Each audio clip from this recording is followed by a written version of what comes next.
හරියට මුස්ලිම් තරුණයෝ බණ අහනවනේද? ඒ ભેදයක් නැහැ. හැම කතෝලික එහෙම එකක් නැහැ බණ අහනවා. එහෙම අහන්න ගත්තට පස්සේ තමයි දකින්නත් ඇති මේ කතෝලික සභාවෙන් එල්ලු මම මහාන කරලා එවලා තියෙන්නේ. බුදුදහම විනාශ කරන්න. ඔය පොල් කොම්බ ඕව වැඩන්න.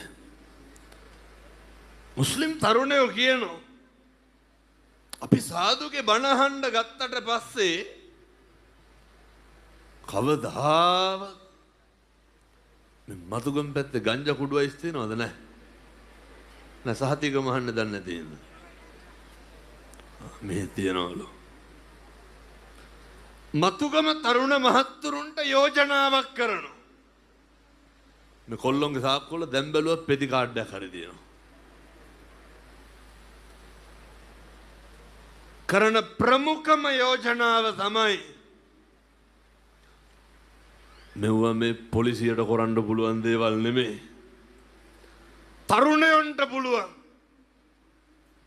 අර පැටව් කියනවා හාමුදුරුවනේ වෙනදා ගෙදර එනකොට 11යි 12යි. පහුවදා උදේ නැගිටිනකොට අම්මගේ මූණ තඩිස් වෙලාලු. රටේ ඉන්නකොට මං කොහේ හරි කියපු බණක් අහලා කොල්ල ලංකාවට ඇවිල්ලා මේ අම්මා උයපු ගමන් බත් කෑවලු. ඔච්චරයි. කාලා අම්මත් එක්ක කතා කර කර හිටියලු.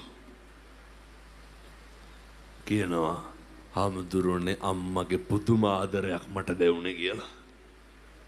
මේ තරුණ මහත්තුරු කවද්ද අන්තිමේට අම්මත් එක්ක බත් කෑවේ?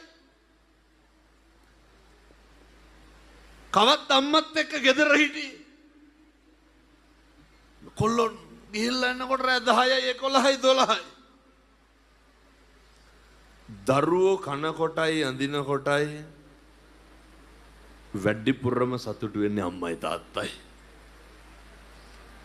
තරුණ මහත්තුරු පුරුදු වෙන්න. මේ මතුගමින් කුඩු නැත්තටම නැති කරලා දාන්න. ඔය කොල්ලෝ කතා කරලා කියනවා හාමුදුරුවනේ මට පව් කියලාත් හිතුණා.